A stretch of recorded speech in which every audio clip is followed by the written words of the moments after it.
Hello friends, welcome to smile talk paramedical channel. Friends, ಈ ವಿಡಿಯೋದಲ್ಲಿ 2025-26ನೇ ಸಾಲಿನಲ್ಲಿ ಯಾರೆಲ್ಲ ಅಭ್ಯರ್ಥಿಗಳು ಪ್ಯಾರಾಮೆಡಿಕಲ್ ಅಡ್ಮಿಷನ್ ಪಡ್ಕೊಳ್ಳಿಕ್ಕೆ ಬಯಸ್ತಾ ಇದ್ದಾರೆ, ಸೊ ಅಂಥ ವಿದ್ಯಾರ್ಥಿಗಳು ನಮಗೆ ಕಾಮೆಂಟ್ಸ್ಗಳನ್ನು ಕಳಿಸಿರ್ತಾರೆ. ಅದನ್ನು ನಾನು ವಿಡಿಯೋ ಮುಖಾಂತರ ನಿಮಗೆ ಮಾಹಿತಿಯನ್ನು ಕೊಡ್ತೇನೆ. ಸೊ ಈ ವಿಡಿಯೋದಲ್ಲಿ ಪ್ರಶ್ನೆ ಏನು ಕೇಳಿದ್ದಾರೆ ಅಂತಂದರೆ, ಪ್ಯಾರಾಮೆಡಿಕಲ್ದಲ್ಲಿ ಗರ್ಲ್ಸ್ ಮತ್ತು ಬಾಯ್ಸಿಗೆ ಮಾಡುವಂಥ ಕೋರ್ಸ್ಗಳು ಯಾವ್ಯಾವ ಇದ್ದಾವೆ ಹೇಳಿ ಅಂತ ನಿಮ್ಮ ಪ್ರಶ್ನೆಯಾಗಿದೆ. ಅಂದರೆ ಗರ್ಲ್ಸಿಗೆ ಯಾವ ಕೋರ್ಸ್ ಇದ್ದಾವೆ ಮತ್ತು ಬಾಯ್ಸಿಗೆ ಯಾವ ಕೋರ್ಸ್ಗಳಿದ್ದಾವೆ ಅಂತ ನೀವು ಪ್ರಶ್ನೆಗಳನ್ನು ಕೇಳಿದ್ದೀರಿ.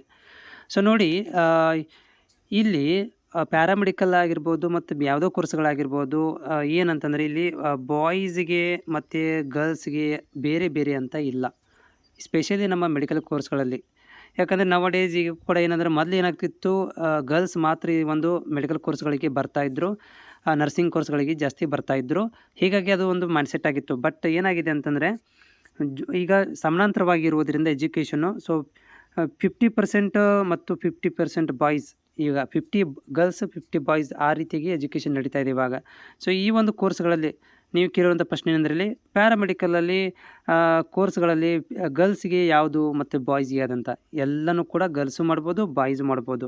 ಯಾವುದೋ ಕೋರ್ಸ್ಗಳಿವೆ, ಒಟ್ಟು 9 ಪ್ಯಾರಾಮೆಡಿಕಲ್ ಕೋರ್ಸ್ಗಳಿದ್ದಾವೆ. ಅದರಲ್ಲಿ ಬಾಯ್ಸೂ ಮಾಡ್ಬೋದು ಮತ್ತು ಗರ್ಲ್ಸ್ ಮಾಡ್ಬೋದು. ನೀವು ಅನ್ಕೊತಿದ್ದಾರೆ ಈಗ ಗರ್ಲ್ಸ್ಗೆ ಯಾವುದು ಬೆಸ್ಟು ಮತ್ತು ಬಾಯ್ಸ್ಗೆ ಯಾವುದು ಬೆಸ್ಟ್ ಅಂತೇಳಿ.